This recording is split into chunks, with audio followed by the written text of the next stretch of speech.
You will hear a conversation between two students about buying a used car. First, you have some time to look at questions 1 to 6.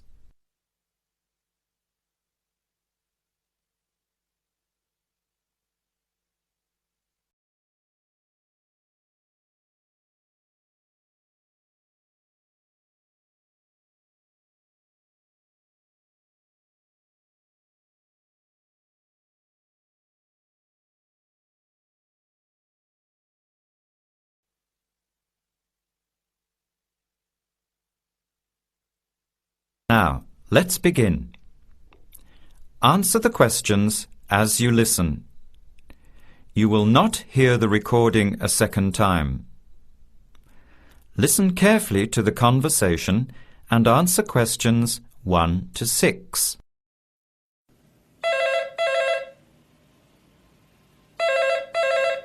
Hello. Hello. Can I speak to Eleanor, please? This is Eleanor speaking. Hi. My name is Jan. I'm calling about the car that was advertised on the notice board in the Student Union building. Is it still for sale? Yes, it is. Your ad says it's a 1985 Celica, in good condition. It's old, but it has been well looked after.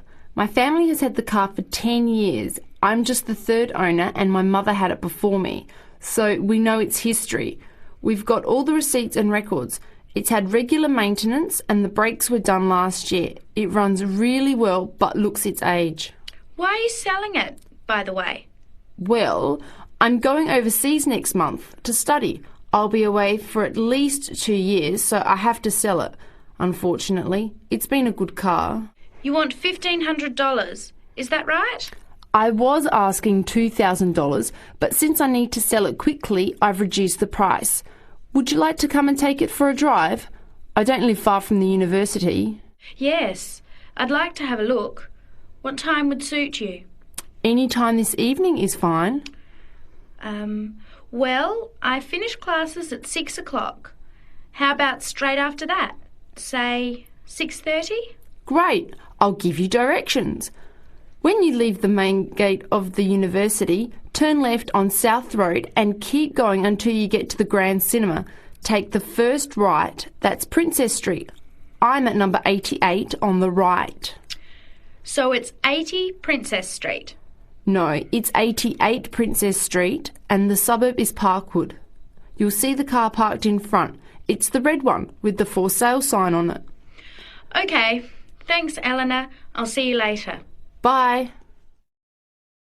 Before you hear the rest of the conversation, you have some time to look at questions 7 to 10.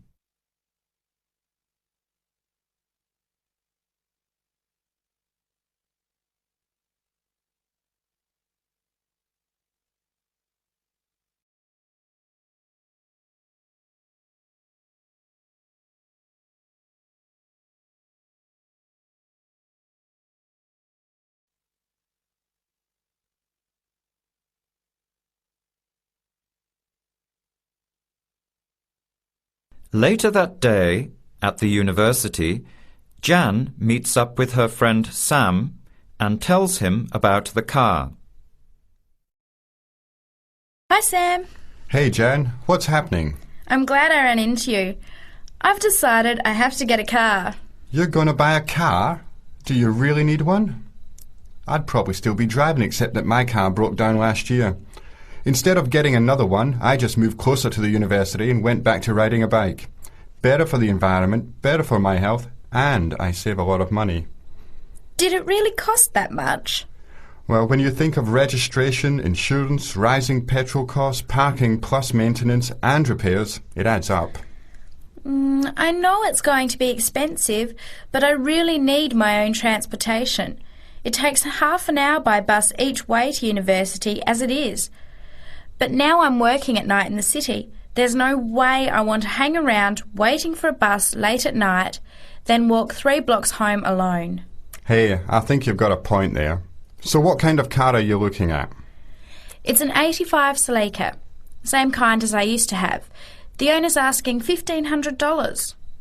That's pretty old. How many kilometres has it done? You know, I forgot to ask. I'll have to check tonight when I go to see it. Would you be able to come with me to have a look? At about 6:30? Sure, I'll come, but I don't know a lot about cars. I do know one thing, though. I wouldn't buy an old car without having a mechanic look at it first. That's a good idea. But won't it cost a lot? Not really. You can get a check done through the Automobile Association for $80, and it comes with a report on the condition of the car. It can save you a lot of money in the long run. I'll keep that in mind. So we have to get to Parkwood at 6:30. Do you want to take the bus? It goes straight down South Road every 15 minutes. Or maybe we could walk. I don't think it's that far. Actually, I could borrow my roommate's motorbike for an hour or so. He's working all evening in the library. Do you think he'd mind? No way. He owes me a favour or two. OK, great. See you at 6, outside the student centre. That is the end of part 1. You now have half a minute to check your answers.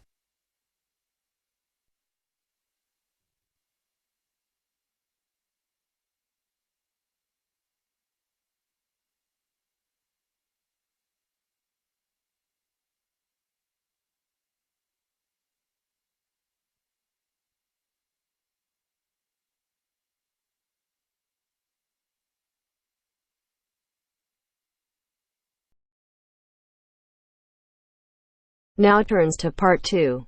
Part 2. A discussion between a college receptionist, Denise, and a student named VJ about learning a language. In the first part of the discussion, they are talking about the course VJ will study. First, you have some time to look at questions 11 to 17.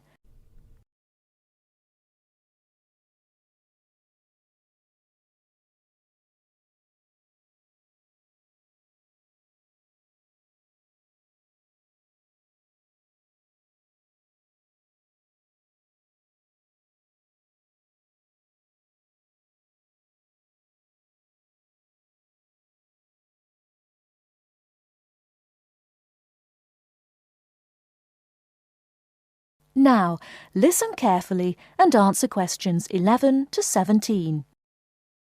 Hello. May I help you? Hello. Is this the right place for me to register to study foreign languages? Yes, it is. May I have your name, please? VJ. My family name is Paresh. VJ Paresh. Okay. Do you have a telephone number? Yeah. 909-2467. Thank you. Now, which language would you like to learn? We offer French, Italian, Cantonese, Mandarin, Spanish, Portuguese. I'd like to learn Spanish, please. Okay. Our classes are conducted in lots of different places. We have classrooms in the city and here in this building. What's this building called? This is Building A. I work near here, so it'd be best to study in Building A. What time do you want to come to lessons? They go on for 3 hours and they start at 10 a.m., 4 p.m. and 6 p.m. I wish I could come to the daytime lessons, but I can't. So 6 p.m, please. That's our most popular time, of course. Have you ever studied Spanish before? No, I haven't. We describe our classes by level and number. Your class is called Elementary 1. Okay. When will classes start? Elementary 1 begins, just a minute. It begins on August 10. Great. Now what else do I have to do? Before you hear the rest of the talk, you have some time to look at questions 18 to 20.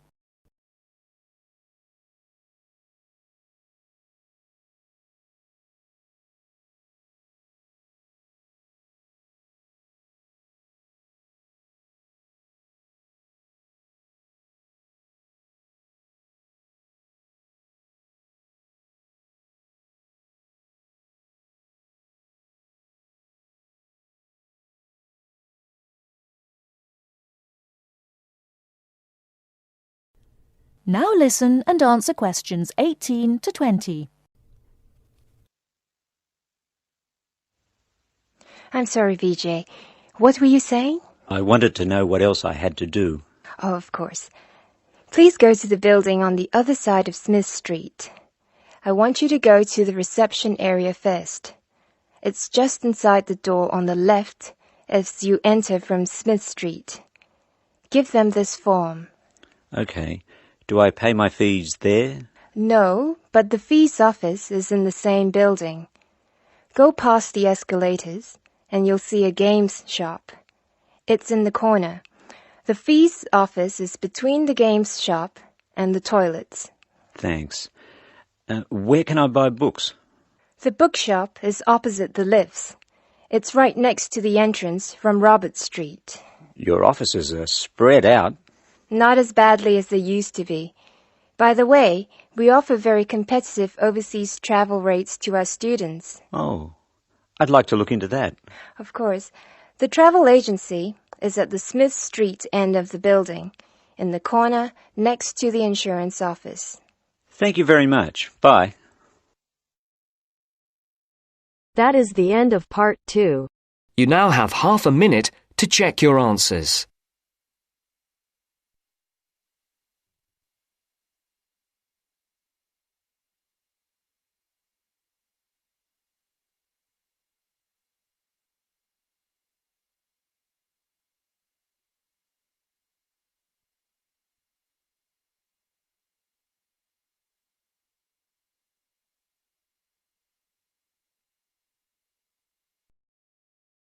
Now turns to part 3.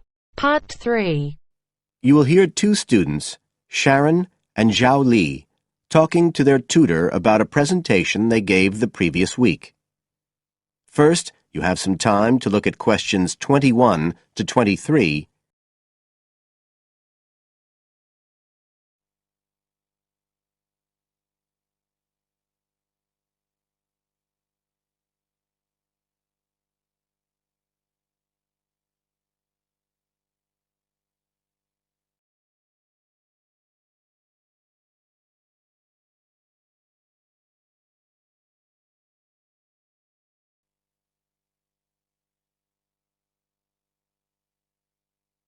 Now listen carefully and answer questions 21 to 23. So, Sharon and Zhao Li, in your presentation last week, you were talking about the digital divide, the gap between those who can effectively use communication tools, such as the internet, and those who can't. And you compared the situation here in Northern Ireland with southeast China. Right. So, I asked you to do some self-evaluation, watching the video of your presentation and thinking about the 3 main criteria you're assessed by: content, structure and technique. What do you think was the strongest feature of the presentation when you watched it? Sharon? Well, I was surprised actually because I felt quite nervous. But when I watched the video, it didn't show as much as I expected. So which of the criteria would that come under? Confidence? That's not actually one of the criteria as such. Zhao Li? Technique? It's body language and eye contact, isn't it? Well, I didn't think I looked all that confident, but I think that our technique was generally good, like the way we designed and used the PowerPoint slides. So, you both feel happiest about that side of the presentation? Yeah. OK, now on the negative side, what would you change if you could do it again? Well, at first I'd thought that the introduction was going to be the problem, but actually I think that was OK. We defined our terms and identified key issues. It was more towards the end. The conclusion wasn't too bad, but the problem was the questions. We hadn't really expected there'd be any, so we hadn't thought about them that much. OK, anything else? Well, like Zhao Li says, I thought the conclusion was OK, but when I watched this on the video, I thought the section on solutions seemed rather weak. Can you think why? Well, we explained what people are doing about the digital divide in China and Northern Ireland, but I suppose we didn't really evaluate any of the projects or ideas. It was just a list. and that was what people were asking us about at the end mostly. You now have some time to look at questions 24 to 30.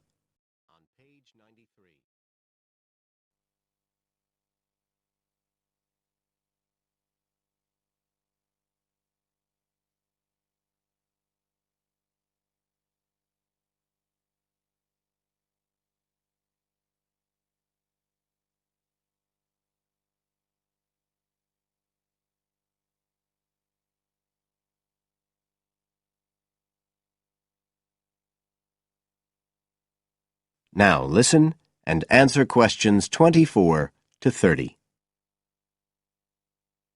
OK.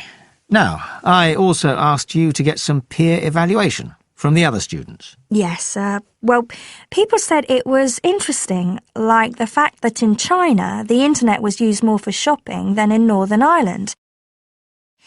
They said sometimes it was a bit hard to understand because we were talking quite fast, but we didn't think so when we watched the video. No, it's a bit different, though, because you know all this information already. Mm. If you're hearing it for the first time, you need more time to process it.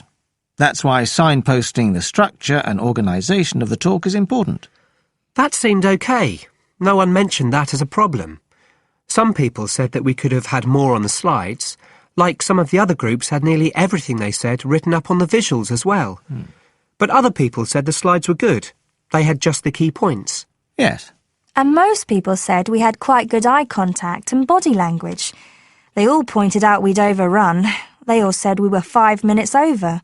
But we timed it afterwards on the video, and it was only 3 minutes. We were a bit unsure about the background reading at first, but I think we did as much as we could in the time. Anyway, no one commented on that under content. But one thing that did come out was that they liked the fact we'd done research on both Northern Ireland and China.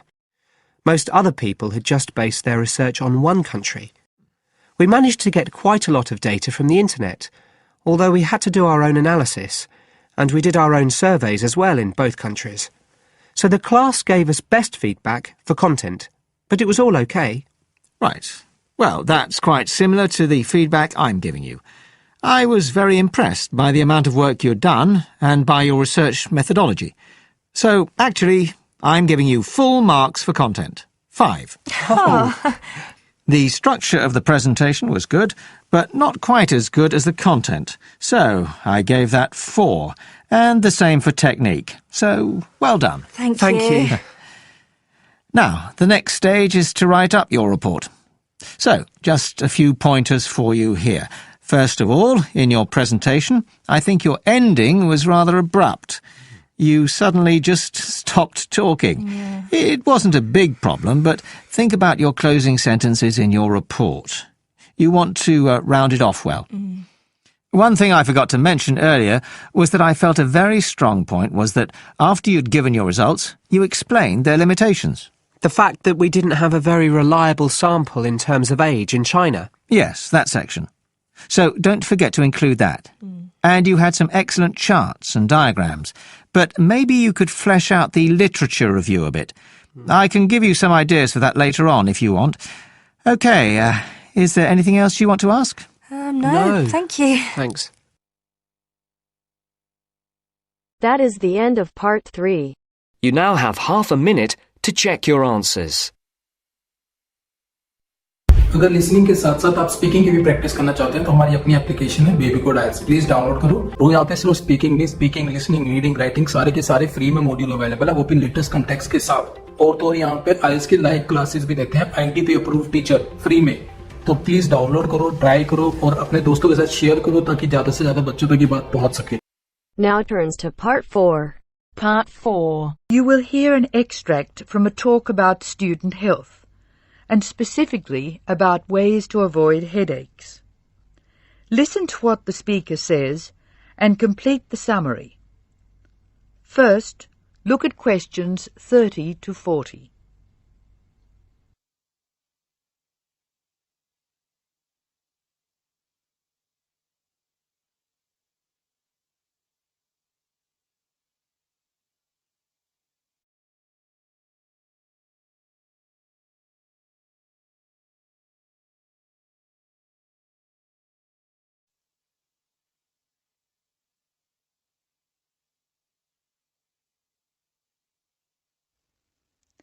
As you listen to the talk, answer questions 30 to 40. Hello.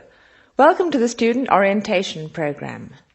Today's session is on health issues, and this talk is about headaches and how to avoid them.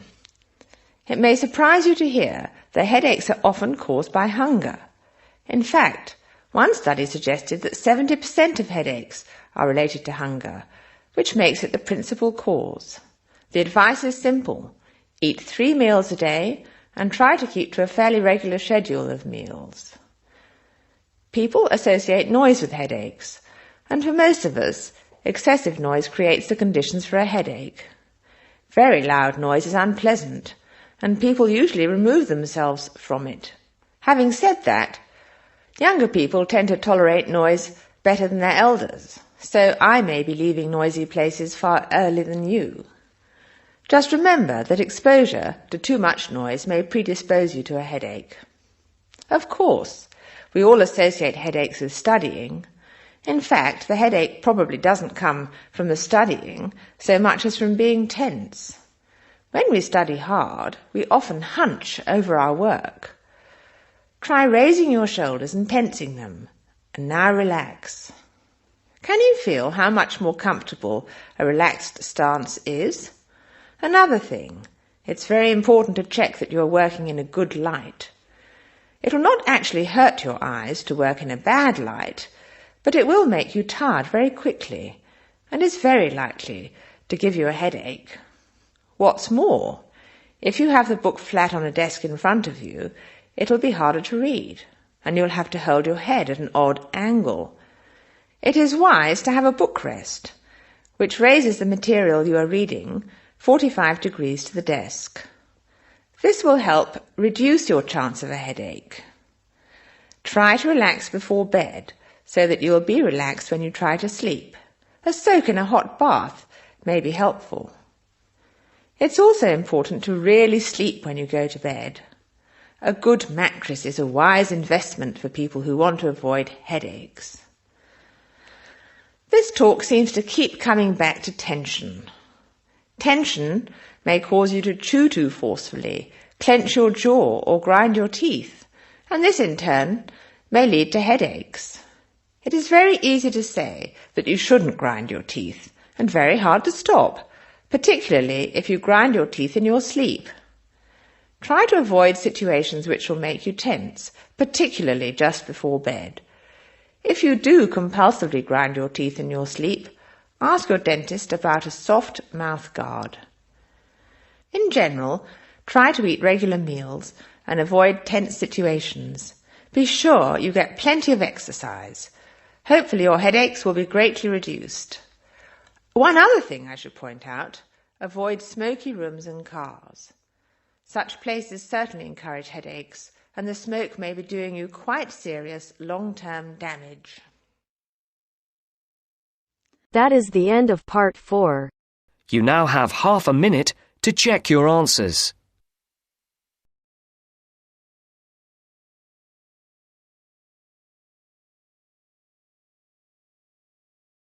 अगर listening के साथ साथ आप speaking की भी practice करना चाहते हैं तो हमारी अपनी एप्लीकेशन है बेबी कोड आइल्स। और अगर आप चाहते हो कि टीचर आपको आपके बैंड स्कोर बताए, आपकी मिस्टेक बताए और कैसे आप 5 बैंड से 7 बैंड इंप्रूव कर सकते हो, प्लीज डाउनलोड करो। ऐप स्टोर और प्ले स्टोर दोनों पे अवेलेबल है और लिंक डिस्क्रिप्शन में भी हमने डाल दिया है।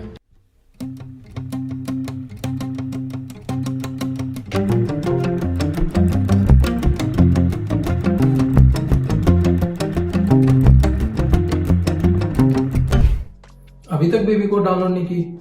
यहाँ पे लाखों बच्चे फ्री में आइल्स क्लियर कर रहे हैं with the help of baby code isles. तो link in the description, try करो।